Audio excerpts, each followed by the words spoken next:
Hey, how's it going? We're going to talk about the 23 books that I wish to read in 2023. This is a video that I see kind of circulating BookTube lately, and I just really wanted to make one of my own.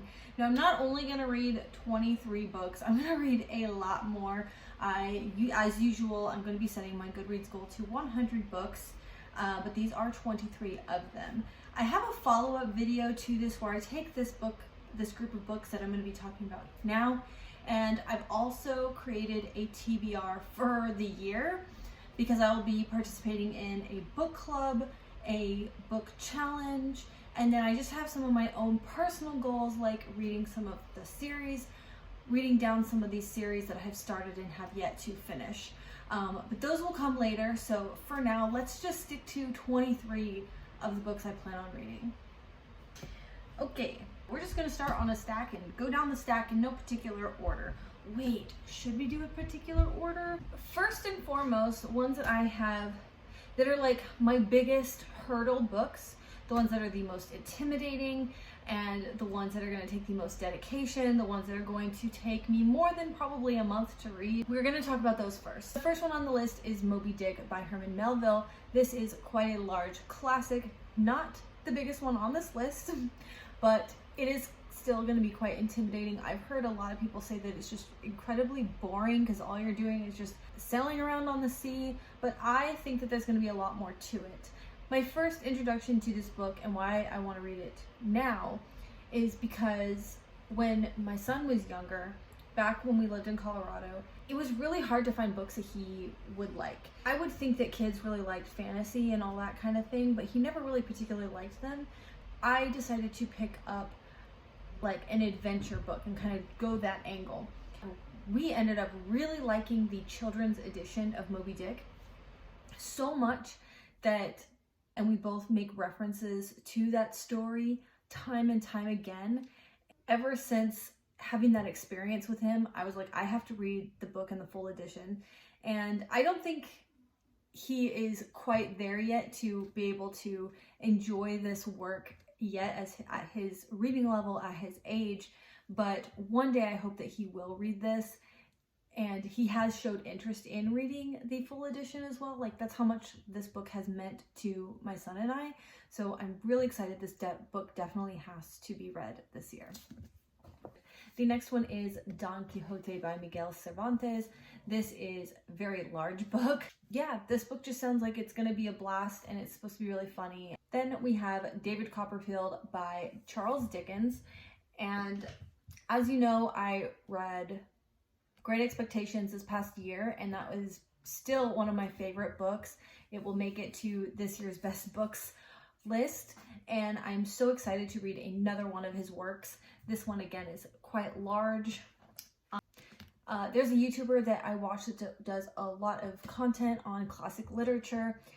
He says that this is hands down his all-time favorite book, so I am hoping that it becomes a new favorite of mine as well. Another big one is Anna Karenina by Leo Tolstoy. This one has been on my TBR for so long. I was going to start it this past year. I think right before it was right before we had decided to move. At that point, there was no way I was going to be able to read this book. I have already started marking my reading sessions. I find that it's a little bit easier to tackle these enormous books when I can see the next hurdle. I can see how many pages until my next little marker. Thinking about a work in that kind of way kind of tricks you into not thinking that it's so overwhelming. Another one of my favorite YouTubers that I watch, this is one of her all-time favorite books, so I hope also this becomes a new favorite of mine. I have seen the movie.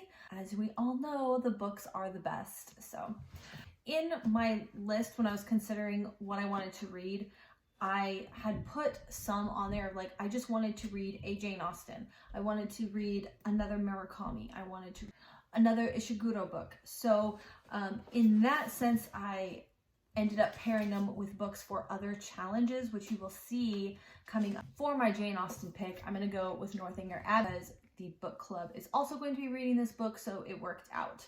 Also, I will be reading Lolita by Vladimir Nabokov. I think I have quite a few Russian literature picks. I have 4 books in the Russian literature genre. That's really cool because I have definitely been wanting to get into Russian literature. Lolita, another one of my favorite YouTubers that I watch, says that this is one of her favorites. Another author I wanted to read from again was David Mitchell, and The Bone Clocks ended up on this list. Now, a book I've had on my list for so long, and we're gonna get to it this year, is The Starless Sea. I actually got this from winning a contest a few years ago and have yet to read it. I'm not really telling you what these books are about. I don't think that I need to explain the classics very much. Actually, some of these on this list, I don't even actually know what they're about. David Mitchell books, honestly, are always just really hard to explain what they're about at all. They're usually just about people going through things. So the Bone Clocks, I get into too much detail about what each of these are about. I don't even know that much about them. If I could tell you what it's about in one word, that word would be a mystery. So, okay. So The Starless Sea actually is about this like masquerade party, and then it turns into this like labyrinth, the secret society and this labyrinth. And that's all the only way I know how to explain that one for right now. Next one, I want to actually do an entire vlog around this book, I think. I don't know, because a lot of people who have read this book say it is like one of the most disturbingly, like just so sad and tragic stories, and that is A Little Life by Hanya Yanagihara. But they say that her lyrical way of writing is just gorgeous, and this book just like hits you time and time again. Like every time you flip the page, like there's some new tragedy, and that just sounds, well, really intimidating in a way. But also, I have to know. I'm getting more open to the idea of having just incredibly emotional books. Used to, I did not really like books that would like make you ugly cry. And this book guarantees a good ugly cry sesh. Next one on this list is Pachinko by Min Jin Lee, and I believe, is this? Oh, okay. So this is actually from Korea, and it's basically just a story about this family and 4 generations of this family and their immigration story. So I've just heard amazing things about this, so that's why this one made it to the list. It is, for whatever reason, I find this a little bit intimidating. I don't know if it is partially the size, which sometimes when I say books like this that are this thick are intimidating. I don't know why, because then again, I will turn around and read Game of Thrones, which is probably twice as long. So I don't really know. I guess it's maybe because of the fact that it's not a fantasy book that's super long. The next one on my list is Snow by Orhan Pamuk, and I read his My Name is Red earlier this year, and I fell in love with it. I just really liked his writing style, his descriptions of that in that book, the way he kind of wove art into the story was really interesting. And I've heard that this book is just incredibly amazing and atmospheric, just another beautiful story. So I wanted to read the physical copy, but every time I would go to, you know, my secondhand bookstores and stuff like that, you never really see this author's work around. I ended up finding this at Unclaimed Baggage, which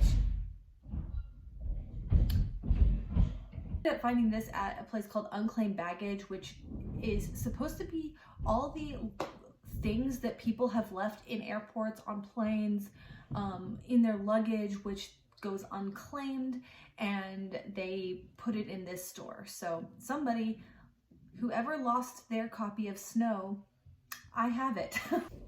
The next one on the list is The Miniaturist by Jessie Burton, and this was totally a cover buy, but also it just sounds like an amazing, and it kind of feels like, I hope that this book is a little bit nostalgic in a way, because well, basically this book takes place in 1686 in Amsterdam, and she marries this merchant, and this merchant gifts her with a miniature house of their house that they live in.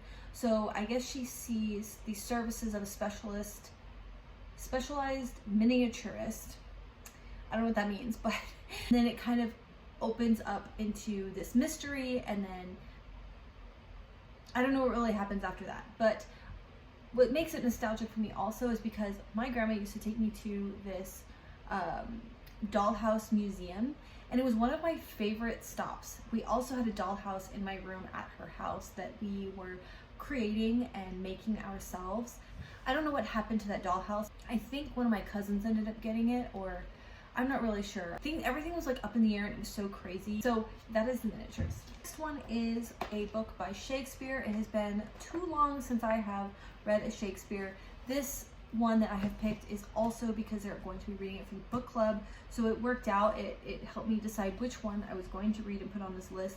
And this is the only copy of this one I have. I might keep my eye out for a different copy on this for like $1. And I personally find Shakespeare's original language to be very difficult to understand. Even as much as I really like Shakespeare, I really like the stories, but I do still find the language sometimes just too hard to understand. So having books that can help me understand it more deeply, or kind of even in plain English, I really...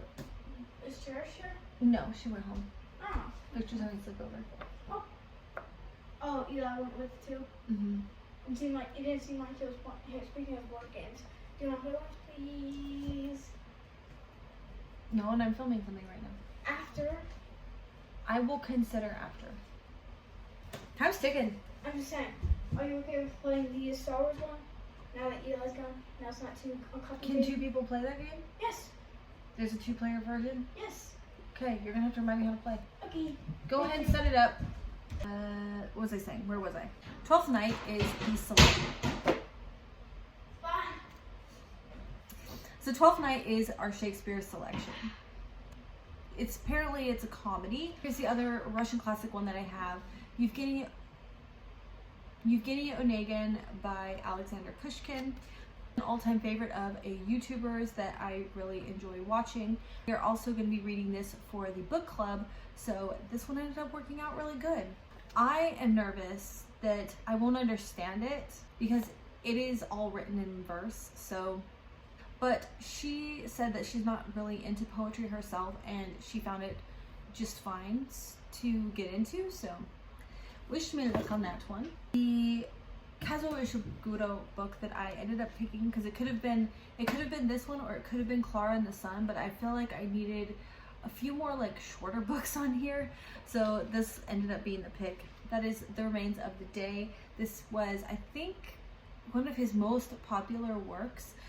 Remains of the Day is a profoundly compelling portrait of a perfect English butler in his fading insular world of post-war England. At the end of his 3 decades of service at Darlington Hall, Stevens embarks on a country drive, during which he looks back over his career and reassures himself that he has served humanity by serving a great gentleman. But lurking in his memory are doubts about the true nature of Lord Darlington's greatness and graver doubts about his own faith in the man he served. So, I'm really excited about this one. I have read one other Ishiguro book, and that was Never Let Me Go. And at the time, I was like, this book is really boring. But then when I closed the book, I found myself like seeing the themes and the message of that book like everywhere. I really want to reread that book now. I wanted to read a Murakami book, so the one that made the list is The Wind-Up Chronicle. Sorry, The Wind-Up Bird Chronicle. And this one, like many Murakami books, are kind of abstract in a way. And they're really just about people talking to other people, but it starts out with this guy who is searching the city for his cat, his missing cat and his missing wife, but while he's doing this, he's meeting a bunch of characters, friends and foes, apparently. So the other author pick was another Frederick Bachman book, and the one that I thought I had another one on my shelf, but either way, the one that I picked up was Anxious People. This one I don't know anything about either. This is supposed to be about a failed bank robber and these 8 hostages. The next one on my list is Of Human Bondage by Somerset Maugham.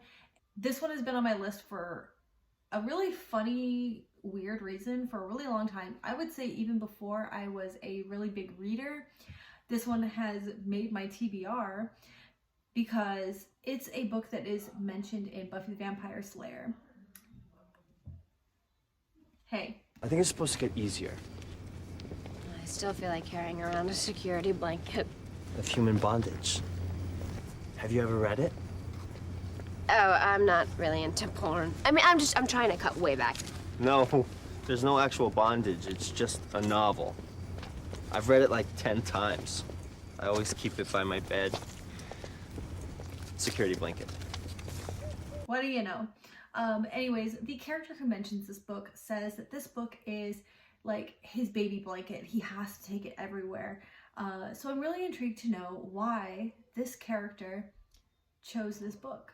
So the next 4 books on my list are books that are going to be continuing on with series. In my next video too, I have a lot more that kind of go with that theme of continuing series, but even if I don't get to any of those books, these ones are probably at the top of my list. I can't really say that either because I think they're all kind of equal. Anyways, the first one is the copy that I can't find the copy. I could have sworn I had it around here somewhere, and that is the next in the Vampire Chronicles by Anne Rice called The Queen of the Damned. I intended to read that book this October, but I don't know what happened. I think we just got really incredibly busy. We had like my mom out to visit. We had just all this stuff going on, and so that seems to be like the story of my life lately. So hopefully this coming up year in 2023 will do a hell of a lot better. But anyways, I've misplaced the physical book, but it's around here somewhere. The Damned. That will continue on with that series. The next one is Storm of Swords which is the second book in the Game of Thrones series. And I am currently in the middle of reading the first one, so I'm hoping to continue on with the series because I can't tell you how much I deeply love Game of Thrones. George R.R. Martin's writing style is just so rich, and just the way he constructs a sentence, like one sentence will just be jam-packed with so much information. I really love that compact style of writing. The next 2 are actually going to complete the series for me. This is another one that I meant to read this year, and I kind of kept feeling guilty every month that would go by that I didn't pick it up. It's The Hero of Ages. This is the 3rd book in the Mistborn trilogy. I realized the Mistborn trilogy carries on for like another trilogy after this, and I think there's even some like novellas in between, but I think as far as the Mistborn world, this will be my last one for now. I might revisit this in the future, but I want to read another series. I want to read is it Way of the Kings? Is The Way of the Kings, which is going to be the first in a new series. But that's where I'm going with Sanderson at this moment. But The Hero of Ages, I want to finish this book this year. I remember reading book 2, ended up taking me a lot longer than expected because there's a lot of really slow parts that kind of made it drag on. So I really hope that this one stays at a little bit faster, quicker pace. Wish me luck. And the next one is Rule of Wolves.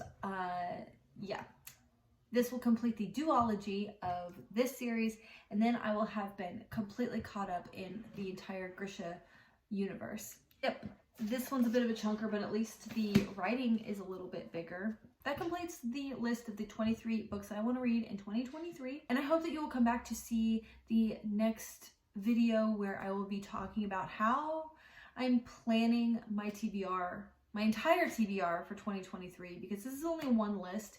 I literally have 2 other lists that I will be pulling from for an entire flushed out like plan. So I will see you later. Bye.